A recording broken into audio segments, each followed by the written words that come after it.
Hello everyone, my name is Devkush and welcome back to the channel. तो आज की इस वीडियो में हम लोग बात करेंगे चैप्टर 1 क्लास 10 का, जो कि आपका पार्ट सेकंड वीडियो है। और अगर आपने इस चैप्टर का पार्ट 1 वीडियो नहीं देखा है तो पहले जाकर के उसको देखिए। तो आज हम बात करेंगे स्टेक होल्डर्स। स्टेक होल्डर्स हमारे कितने टाइप के होते हैं उस बारे में आज हम लोग इस वीडियो में बात करेंगे। तो स्टेक होल्डर्स हमारे दो टाइप के होते हैं। पहला हमारा इंटरनल स्टेक होल्डर्स और नेक्स्ट है हमारा एक्सटर्नल स्टेक होल्डर्स। ठीक है, तो आइए देखते हैं। पहला पॉइंट है हमारा stakeholder. You can take the help of the book. जैसे कि अगर हम बात करते हैं स्टेक होल्डर की, तो उसकी डेफिनेशन कुछ है। Stakeholders who are involved in the business firms from within the organisations are known as the internal stakeholder. जो इंटरनल स्टेक होल्डर्स होते हैं वो हमारा उस फर्म से, उस ऑर्गेनाइजेशन से वो डायरेक्टली जुड़े होते हैं। क्लियर है? जैसे कि हमारे एम्प्लॉयज हो गए, हमारे एम्प्लॉयर हो गए, शेयर होल्डर्स हो गए। जैसे कि अगर हम लोग बात कर रहे हैं जैसे इंटरनल की, तो ये हमारा शेयर होल्डर क्या है, ये हमारा डायरेक्टली जुड़ा हुआ है। ठीक है, he is the owner of that company और द स्टॉक होल्डर और द शेयर होल्डर। क्लियर है? एम्प्लॉय है, हमारा एम्प्लॉयर है। अगर हम लोग इस चीज की बात करें, एम्प्लॉय क्या होता है कि जो वहां पे उस फर्म में काम कर रहा होता है, जो उस फर्म में वो जॉब कर रहा होता है। ठीक है, तो अगर वो अपना बेस्ट ऑफ द बेस्ट देगा तो वो उस कंपनी के लिए, जैसे कि हम लोग बात करें, तो उसके लिए बहुत ही मैक्सिमम आउटपुट निकाल रहा होगा। ठीक है, और अगर जब वो मैक्सिमम आउटपुट निकाल रहा होगा तो उस एम्प्लॉय की भी जो सैलरी होगी या जो जितना भी उसको रेम्यूनरेशन मिलता होगा वो क्या होगा, वो उसका हाई होगा। एम्प्लॉयर क्या होता है? जो एम्प्लॉय को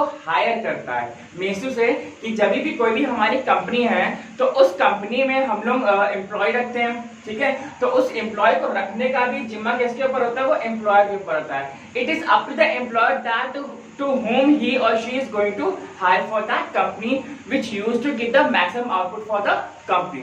Clear है? So next topic है हमारा external stakeholders। ये क्या होता है, इसके definition देखते हैं। Stakeholders who are contributing to the business enterprises from outside the organization are known as the external stakeholders. Okay, जैसा कि अभी हम लोगों ने पहले इंटरनल वाले में बात की थी कि जो इंटरनल स्टेक होल्डर्स होते हैं they are the these stakeholders are directly relevant to that organization. Clear है? यहाँ पे अगर हम बात करें एक्सटर्नल स्टेक होल्डर की, तो ये क्या होते हैं? ये कंपनी से या उस ऑर्गेनाइजेशन से इनडायरेक्टली अटैच्ड होते हैं। जैसे कि वी कैन से, जैसे कम्युनिटी हो गया, डीलर हो गया, क्रेडिटर हो गया, तो ये सब क्या है, ये हमारे कंपनी से अटैच तो हैं लेकिन वो इनडायरेक्टली अटैच्ड हैं। क्लियर है? जैसे क्रेडिटर्स की अगर हम लोग बात करें तो क्रेडिटर्स कौन हो जाते हैं? जैसे कि जो हमारे बैंक वगैरह हो गए या कोई भी इंस्टीट्यूशन जो आपको क्रेडिट पे सामान देते हैं। डीलर कौन हो गया? आपके वो कंपनी से डायरेक्टली रिलेटेड नहीं है, वो आपकी कंपनी में कोई काम नहीं कर रहा है। ठीक है, लेकिन डीलर कौन हो जाता है? वहां पे जो आपके सामान को डील करता है। ठीक है, ऐसे आप कम्युनिटी हो जाता है, डिस्ट्रीब्यूटर्स हो जाते हैं, जो डिस्ट्रीब्यूटर जो आपके सामान को जो डिस्ट्रीब्यूट करते हैं मार्केट में। क्लियर है? उनको हम लोग डिस्ट्रीब्यूटर्स कहते हैं। तो ये था हमारा स्टेक होल्डर। तो आइए देखते हैं कि इन दोनों में डिफरेंसेस क्या क्या है हमारे इंटरनल स्टेक होल्डर्स में और एक्सटर्नल स्टेक होल्डर्स में। तो पहला जो डिस्टिंक्शन है वो है हमारा position. They do consist that they operate from inside the organization and they operate from outside the organization. As I told you earlier in this video that कि जो हमारा इंटरनल स्टेक होल्डर होता है वो हमारा डायरेक्टली लिंक्ड होता है organisation से, और जो हमारा एक्सटर्नल होता है वो हमारा इनडायरेक्टली लिंक्ड होता है। तो यहाँ पे वही हमारा पहला पॉइंट है कि they do operate from the inside the organisation. Inside हमारा क्या है कि कंपनी के इनसाइड, मतलब डायरेक्टली लिंक है। ये क्या है? आउटसाइड, मतलब ये हमारा लिंक तो है लेकिन ये हमारा इनडायरेक्टली लिंक है। क्लियर है? नेक्स्ट है हमारा रोल क्या कह रहा है कि they actively participate in the management and working of the organisation. ठीक है, तो यहाँ पे ये कह रहा है कि इसका जो रोल होता है इंटरनल का, they do participate in the management. Okay, management मतलब क्या होता है? जितने भी हमारे बोर्ड ऑफ डायरेक्टर्स होते हैं या जितने भी हमारी सीनियर अथॉरिटीज होती हैं वो हमारा इस स्टेक होल्डर में आते हैं। दे do operate the management. Clear है? यहाँ पे अगर हम लोग एक्सटर्नल की बात करें तो they do not participate actively in the management and working of the organization. ठीक है, तो यहाँ पे ये क्या कर रहे थे? यहाँ पे तो ये आराम से मैनेज कर रहे थे, लेकिन यहाँ पे जब बात एक्सटर्नल की आती है तो they do not participate. ठीक है, ये हमारे इनडायरेक्टली लिंक्ड होते हैं। थर्ड हम लोग बात करते हैं कॉन्स्टिट्यूएंट्स की। तो यहाँ पे क्या कहता है कि they do consist of the employers and the employees, employer और एम्प्लॉय के हिसाब से ये हमारा कंसिस्ट करते हैं। यहाँ पे ये क्या होता है एम्प्लॉयर, एम्प्लॉयर आप समझ सकते हो कोई शेयर होल्डर भी हो जाएगा हमारा, और या फिर हमारा आपके जितने भी ओनर्स वगैरह हो जाते हैं वो हमारे एम्प्लॉयर्स होते हैं। यहाँ पे क्या कह रहा है they do consider the suppliers, customer, competitors and etcetera. अब यहाँ पे ये सब क्या है, सप्लायर हो गया, कस्टमर हो गया और कॉम्पिटिटर्स वगैरह हो गए, या गवर्नमेंट कोई ऑफिशियल्स हो जाते हैं तो वो हमारे क्रेडिटर्स पे आते हैं। क्लियर है? तो ये हमारा किस पे आता है, ये हमारा एक्सटर्नल स्टेक होल्डर्स में। आई होप कि ये जो डिफरेंसेस है ये आपको क्लियर होंगे। सो नेक्स्ट आते हैं हम लोग expectation of the stakeholders. क्या क्या होते हैं, there are different types of expectation, जैसे कि हमारा एक्सपेक्टेशन ऑफ एम्प्लॉयर्स है, एक्सपेक्टेशन ऑफ एम्प्लॉइज है, एक्सपेक्टेशन ऑफ सप्लायर्स है, ये आप प्लीज समझ लीजिएगा, थोड़ा सा ऐसे ही लगा हुआ है कॉमा। और एक्सपेक्टेशन ऑफ क्रेडिटर्स है, expectation of associates and competitors, expectation of government है, एक्सपेक्टेशन ऑफ जनरल पब्लिक। तो एक एक करके हम लोग इसको समझते हैं। वैसे आपकी बुक में हर एक पॉइंट में अराउंड 7 to 8 पॉइंट्स दिए हुए हैं, लेकिन हम स्टार्टिंग के 3 ही पॉइंट लेंगे। और एग्जामिनेशन पॉइंट ऑफ व्यू से ये मैंडेटरी है कि आप लोग प्लीज, ये बहुत ही इंपॉर्टेंट टॉपिक होता है, कभी कभी आ जाएगा एक्सप्लेन द या फिर define the expectation of the employers. ठीक है, तो आपको 5 पॉइंट तो एटलीस्ट याद ही करने पड़ेंगे। ठीक है, तो हम लोग यहाँ पे सिर्फ 3 या 4 लेंगे। ठीक है, तो सबसे पहला है हमारा एक्सपेक्टेशन ऑफ एम्प्लॉयर्स। ये क्या होता है देखते हैं। पहला पॉइंट है इसमें safety of capital contributed bye them. ठीक है, सेफ्टी ऑफ कैपिटल का मतलब क्या होता है कि जितना भी ये कैपिटल जो इन्वेस्ट कर रहे हैं वो चाहते हैं कि भाई हमारी जो कैपिटल है वो बिल्कुल सेफ है और सिक्योर रहे। क्लियर? नेक्स्ट है a fair and regular returns on their capital. जितना भी उन्होंने कैपिटल को इन्वेस्ट किया हुआ है, मतलब वो ये चाहते हैं कि जितना मेरा इन्वेस्टेड कैपिटल है उसके फेयर और बिल्कुल एक्यूरेट रिटर्न्स है। रिटर्न्स मतलब क्या होता है कि जैसे हम लोग कभी डालते हैं ना कि भाई हमने किसी कंपनी में पैसा लगाया, जैसे आप स्विगी का एग्जांपल ले सकते हैं, तो स्विगी में या आपका जोमेटो हो जाएगा, तो उसमें किसी कोई भी फर्म, कोई भी प्राइवेट फर्म जो होती है उसने उसमें पैसा लगाया, तो वे चाहते हैं ना कि हाँ भाई जिसका पैसा लगा है वो इन्वेस्टेड होता है, और स्विगी उसको रिटर्न भी तो देगा ना ईयरली, जिस कंपनी का पैसा लगा होगा उस कंपनी को ईयरली रिटर्न भी देगा। ठीक है, नेक्स्ट पॉइंट यहाँ पे आता है capital appreciation in the value of their investment. Okay, capital appreciation, capital appreciation मतलब क्या होता है कि किसी चीज को एप्रिशिएट करना, एप्रिशिएट इन द सेंस कि हम लोग किसी को और बढ़ावा देना। तो यहाँ पे वही पॉइंट कह रहा है कि capital appreciation in the value of their investment. तो उनकी जो वैल्यू, जो जिस वैल्यू का उन्होंने जो इन्वेस्ट किया हुआ है, एज वी कैन से कि किसी कंपनी ने एक दूसरी कंपनी में मान लीजिए कि 1 करोड़ का इन्वेस्टमेंट उसने किया है, आज उसने 2020 में उसने 1 करोड़ का किया हुआ है, तो उसका जो 1 करोड़ की जो वैल्यू होगी वो 5 साल बाद डबल हो जाएगी। तो कितना हो जाएगा भाई, उसने 2020 में 1 करोड़ किया था, तो उसकी जो वैल्यू होगी वो 5 करोड़ की हो जाएगी। क्लियर?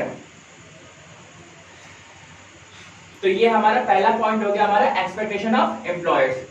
ठीक है, नेक्स्ट पे आते हैं हम लोग एक्सपेक्टेशन ऑफ एम्प्लॉयज। ये क्या होते हैं इसको देखते हैं हम लोग। A security of job and the quantity of services under contingent condition. ठीक है, security of job, security of job मतलब क्या होता है कि भाई अगर कोई इंसान काम कर रहा है तो ही और she has to get that job security. वहां पे ये क्या होता है, जॉब सिक्योरिटी मतलब ये नहीं कि भाई आज काम कर रहे हैं 2 महीने बाद निकाल दिया या 6 महीने बाद निकाल दिया, मतलब उसी को सर्टेनिटी नहीं है, कभी भी कुछ भी उसके साथ हो सकता है। तो ऐसा नहीं होना चाहिए। तो एम्प्लॉय के साथ क्या होना चाहिए कि उनकी जॉब जो होनी चाहिए वो सिक्योर होनी चाहिए कि हाँ भाई जब तक कि वो खुद ना चाहे छोड़ना तब तक उसको नहीं छोड़ना चाहिए।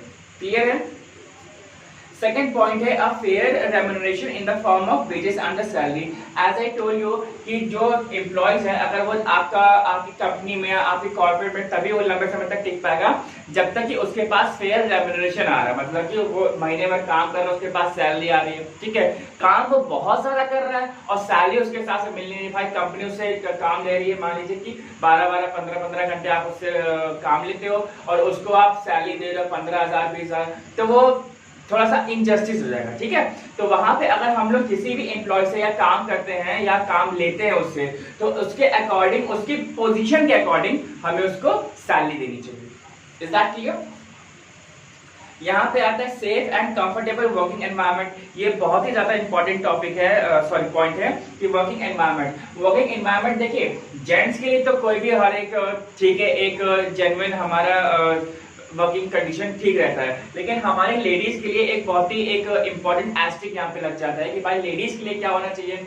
भाई जैसे लेडीज के लिए ये होना चाहिए कि उनको जैसे कंपनी का जो ऑफिस होता है उनको लेट नाइट तक नहीं रुकना चाहिए, या मान लीजिए कि अगर उनका काम पूरा नहीं भी हो पाता है तो शायद ये कि वो घर से अपना काम पूरा करके, या कोई भी स्लाइड होती है या कोई भी उनको प्रेजेंटेशन बनानी होती है तो वो अपने घर से बना करके लेके आए। ठीक है, तो वर्किंग कंडीशन भी अच्छी होनी चाहिए, हाइजीनिक होनी चाहिए। जैसे कि आप बैंक में देख सकते हैं, तो बैंक में हमारा क्या होता है, बैंक जो होता है, बैंक जानते हैं कि आप लोग बैंक में जैसे एंट्री करते हैं आहा, तो मतलब वहां पे तो एसी की हवा खाने को मिलती है। ठीक है, तो वहां पे और कहीं भी आप देखिए कहीं भी कोई गंदगी नहीं होती है। ठीक है, तो बैंक इसीलिए होता है कि भाई वहां की जो वर्किंग कंडीशन होती है वो बहुत अच्छी होती है। तो वहां पे क्या होता है, वहां पे एम्प्लॉयज बहुत खुश रहते हैं कि हाँ भाई कुछ करना भी नहीं है, इधर उधर करना भी नहीं है, और टेबल चेयर की जॉब होती है आपकी, और आराम से शाम तक काम करिए, फिर आराम से आप घर जाइए। ठीक है, तो वहां पे वर्किंग कंडीशन जो होती है बहुत अच्छी होती है।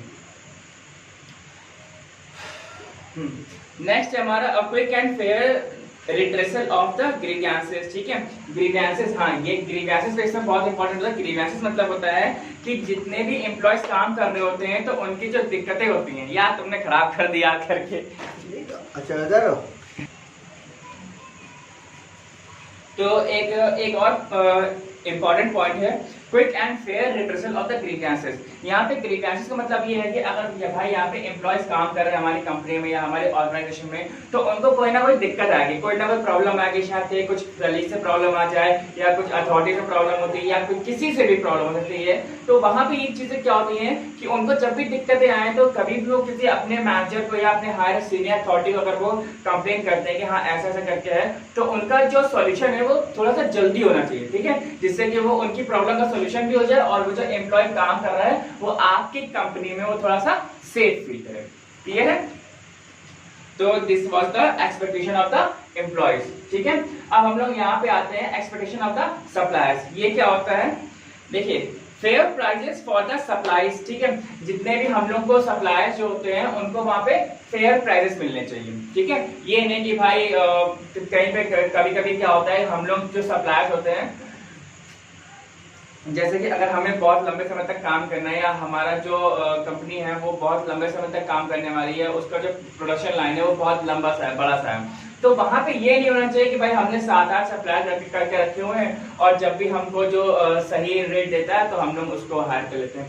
ऐसा नहीं होना चाहिए। सबसे पहली बात तो जो सप्लायर होता है ये हमारा एक as you can say most important pillar of the company होता है। ठीक है, सप्लायर में हम लोग इतना जोर क्यों डाल रहे हैं, क्योंकि इसलिए होता है कि अगर आप शायद मानते कि 1 या 2 सप्लायर से मतलब कॉन्ट्रैक्ट रखते हैं या उन्हीं से सामान लेते हैं, रॉ मटेरियल वगैरह, तो ये क्या होते हैं, अगर मान लीजिए कि इन फ्यूचर अगर आपके पास कैश नहीं हुआ तो यही सप्लायर आपको सामान क्रेडिट पे भी दे सकते हैं। इसका मतलब कि वो उधार पे भी दे सकते हैं। ठीक है, तो उनके लिए जो इनका जो फेयर जो प्राइस वगैरह है वो हमें देना चाहिए। ये नहीं उनसे गलत नहीं करना चाहिए कि भैया बगल वाला तो इतना दे रहा है, वो वाला इतना दे रहा है, ऐसे नहीं करना चाहिए। ठीक है, regular and timely payment according to the credit terms. ठीक है, जैसे कि हमने बताया ना कि जो हम लोग क्रेडिट पॉलिसी अप्लाई करते हैं, तो जितने भी जो सप्लायर्स हैं तो हमें उनको रेगुलर पेमेंट करना चाहिए। पेमेंट क्यों रेगुलर होनी चाहिए, देखिए सीधी सी बात है कि अगर आप जब सप्लायर्स को पेमेंट करेंगे, ठीक है, तो सप्लायर भी कहीं से सामान लेकर के आ रहा होगा तो उसको भी टाइमली पेमेंट मिलेगी। ठीक है, तो दैट इज कि वो हमारी एक रेगुलर चेन सी बन जाती है। साइकिल चेन होती है ना कि भाई हमें इसको देना है, फिर ये बी जो है सी को देगा, सी जो है हमारा डी को देगा। तो ये जो सप्लायर होता है ये वही काम करता है। ठीक है, जब तक हम इसको पेमेंट नहीं करेंगे या अपने पीछे वालों को नहीं करेगा, फिर वो उसको नहीं मिलेगा, तो वहां पे फिर जो सामान होता है वो थोड़ा सा दिक्कत हो जाती है। नेक्स्ट है regular orders for the supply. ठीक, रेगुलर ऑर्डर्स मिलने चाहिए। जैसे कि अभी हमने कहा ना कि आपको ये नहीं होना चाहिए भाई आपने 10-12 सप्लाई करके रखे हुए हैं और आप उनको रेगुलर ऑर्डर ही नहीं दे पा रहे हो, तो वहां पे क्या होता है कि आप अपने खुद की क्रेडिट खराब कर लोगे, क्योंकि अब इनको क्या होता है एक रेगुलर में ऑर्डर मिलना चाहिए। ठीक है, जिससे कि इनका जो काम है वो आपसे बनता रहे और आपका भी काम अपने आप होता रहे। क्लियर है, तो ये था हमारा expectation of suppliers. If you have any problem please write down in the comment section, मैं उसको देखने की कोशिश करूंगा क्या है कैसे है। नेक्स्ट आते हैं हम लोग कमेंट्स ऑफ द क्रेडिटर्स। ये क्या क्या होता है हमारा, देखिए safety of the loans given by them to the enterprise. Okay, जैसे कि क्रेडिटर की अगर हम लोगों ने बात की, हम लोग पहली वीडियो में या इसके पहले हम लोगों ने बात की थी, जो क्रेडिटर्स क्या होते हैं हमारे बैंक्स, ठीक है भाई। उनका जो उन्होंने हमें जो पैसा दिया है, उन्होंने जो हमें लोन दिया है, उनका पैसा कहीं चला न जाए, तो इसलिए हमारे क्रेडिटर्स होते हैं। तो उनको भी एक अपनी मनी की एक सेफ्टी होनी चाहिए, क्लियर है। नेक्स्ट है हमारा regular payments of interest at the specified times. जैसे कि हमने कहा कि जो बैंक होता है, bank is not your mama and चाचा, ठीक है, कि भाई वो पैसे देगा और तुमसे इंटरेस्ट नहीं लेगा करके, ऐसा नहीं होता है। तो bank is going to take the interest from you. और अगर आप वो देखें कि बैंक आपको कब देता है, वो आपको ईयरली इंटरेस्ट चार्ज कर रहा है, आपको हाफ ईयरली कर रहा है, आपको क्वार्टरली कर रहा है, नॉर्मल जो ऑन एन एवरेज होता है वो आपको ईयरली चार्जेस होते हैं, ठीक है। नेक्स्ट आ गया हमारा returns on loan on the expiry of the specified time period.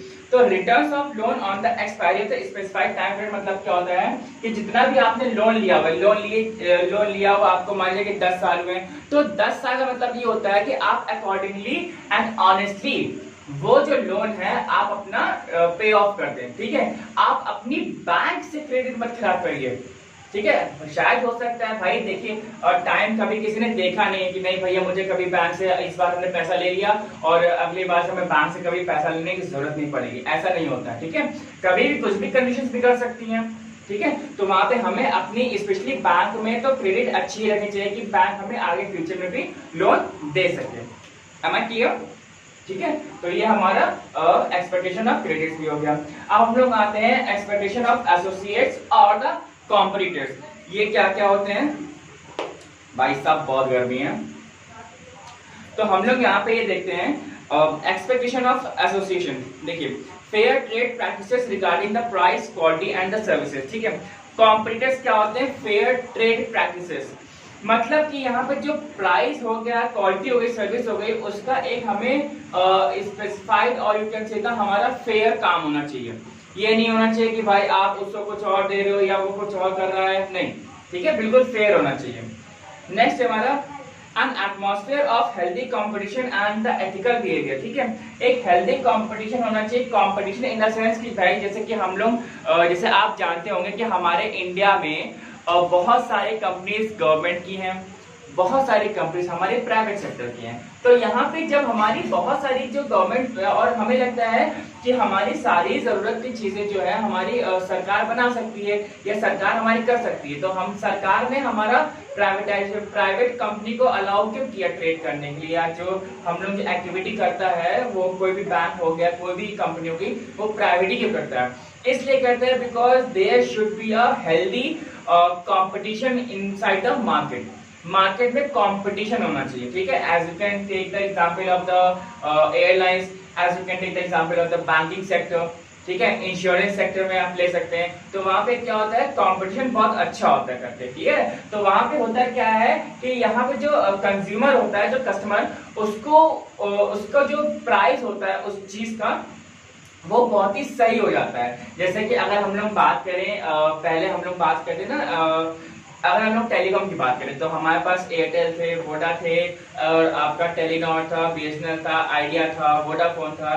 तो ये सबके चार्जेस बहुत ज्यादा थे, मतलब कि आप ये समझिए कि 150-200 रुपए का आपको 1 GB डेटा मिलता था, ठीक है। लेकिन जब से हमारा जियो आया तो जियो ने क्या कर दिया, बहुत ही बिल्कुल सबके जो जितने रेट जो आसमान छू रहे थे वो अब बिल्कुल नीचे आ गए। तो ऐसा क्यों हुआ कि जब वहां पे कंपटीशन बढ़ गया, जब हमारा 4G आया तो सीधे जियो 4G प्लेटफॉर्म पे आया था, और बाकी जो एयरटेल वोडा थे वो हमारे 2G पे भी थे पहले और 3G पे भी थे, तो उनका लाखों करोड़ रुपए 2G और 3G में भी लगा हुआ था, ठीक है। लेकिन जब भी हमारा जियो आया तो जियो का सीधा पैसा उसने अपना 4G पे लगाया, तो वहां पे उसका उतना लॉस नहीं हुआ, लेकिन उसने अपने लिए एक प्लेटफॉर्म जरूर जनरेट कर लिया, ठीक है। और उस प्लेटफॉर्म की दौलत वहां पे जो मार्केट सेक्टर में जो कंपटीशन था वो बहुत ही अनहेल्दी हो गया, लेकिन अल्टीमेटली उसका फायदा किसको मिला, हमें, ठीक है। उसका जो फायदा था वो हमें कस्टमर को मिला, क्लियर है।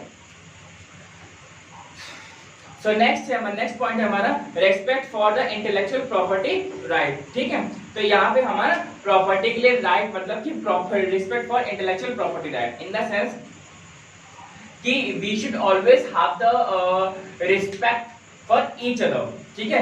ये नहीं होना चाहिए कि भाई सामने वाला कुछ और कर रहा है तो हम भी भाई चीज कर रहे हैं, लेकिन हमारा और उसका बहुत ज्यादा कंपटीशन है लेकिन हम उसकी रिस्पेक्ट नहीं कर रहे हैं, ऐसा कभी नहीं होना चाहिए। Though we are in the market, we have to seek for the market condition, we have to seek for the market research, कि भैया क्या हम मार्केट में लेकर के आए, क्या हम खुद नया कर ले, ठीक है।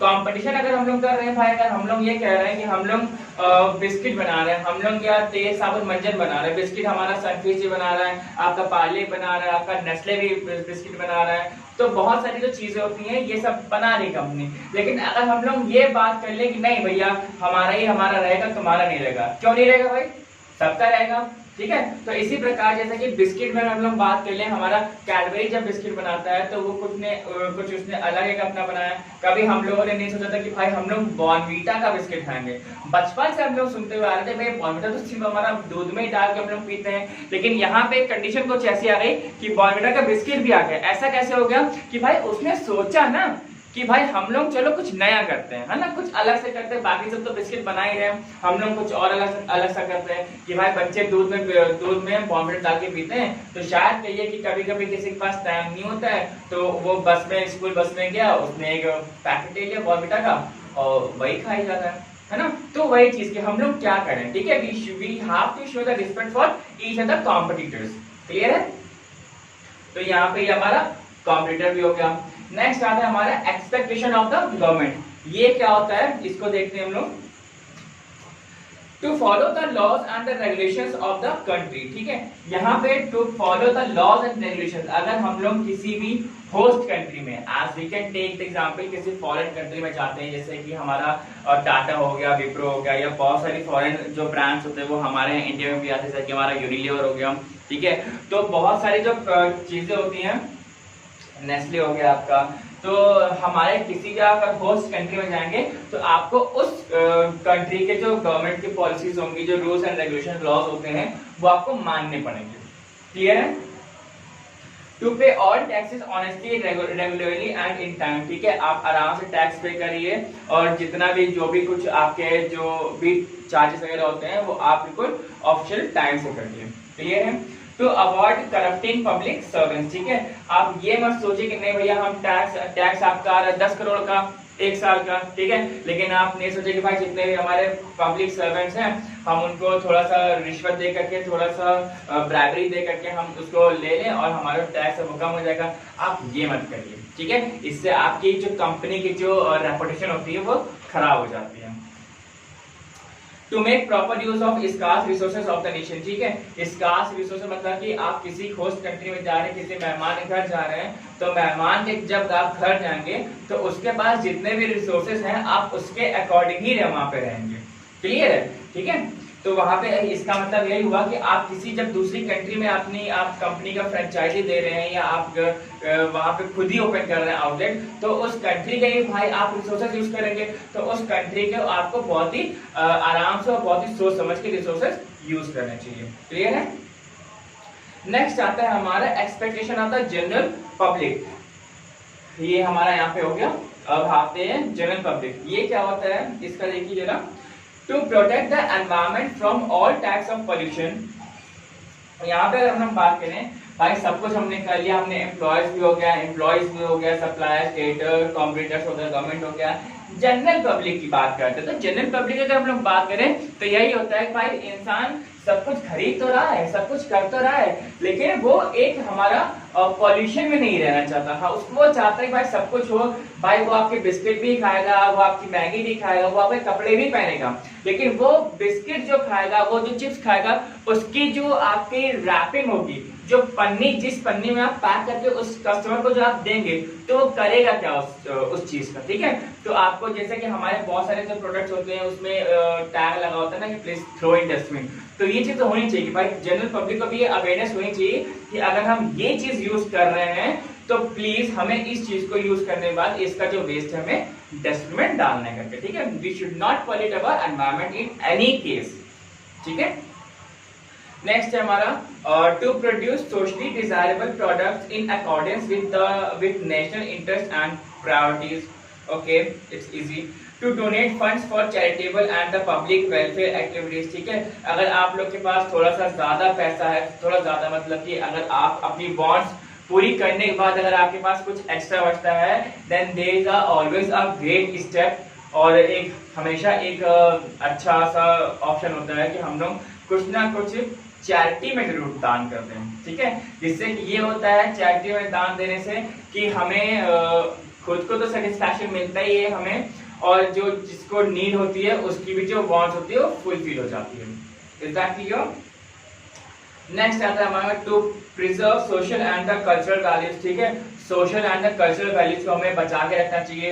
ये नहीं होना चाहिए कि हमारी वैल्यूज जो हमारे जो ट्रेडिशन जो चला हुआ आ रहा है आप उसको मतलब बिल्कुल खराब कर दो, बर्बाद कर दो। ठीक है, जैसे कि हमारा इंडिया का ट्रेंड है कि भाई हम लोग कभी किसी से जब पहली बार मिलते हैं या जब किसी बड़े से मिलते हैं तो we use to touch the feet of that person. ठीक है, कभी किसी बड़े से मिलते हैं तो हम लोग पैर छूते हैं, या जो इंडियन जो लेडीज होती हैं they use to wear the sari. ठीक है, साड़ी पहनती हैं, और वही चीजें हैं कि भाई जितने भी जो ट्रेंड चला हुआ आ रहा है तो आप प्लीज उसको कंटिन्यू करिए। ठीक है, बहुत सारी हमारे कल्चर में बहुत सारी चीजें ऐसी होती हैं जो बहुत अच्छी होती हैं। ठीक है, कल्चर में बहुत सारी अच्छी चीजें होती हैं, और हमारे इंडियन जो ट्रेंड और जो कल्चर होता है वो आप जानते हैं पूरा मतलब पूरे ग्लोब में पूरे वर्ल्ड में फेमस है कि भाई इंडियन कल्चर करके। क्लियर है? So this was the all expectation of all the points जैसा कि आपका बुक में दिया हुआ है। ठीक है, आई होप कि आपको क्लियर होगा, और अगर आपको इसके रिगार्डिंग कोई भी प्रॉब्लम होती है तो आप प्लीज मेरे को कमेंट सेक्शन में लिख सकते हैं। ठीक है, सो I tried my level best to make you understand this chapter in a very easy concept. So अगर आपको ये वीडियो अच्छी लगी तो वीडियो को लाइक करिए, और अगर आपको कोई दिक्कत हो या कोई भी क्वेश्चन है तो आप नीचे कमेंट सेक्शन में लिख सकते हैं। टिल देन आगे की वीडियो देखने के लिए हमारे साथ जुड़े रहिए। Till then bye bye, thank you very much.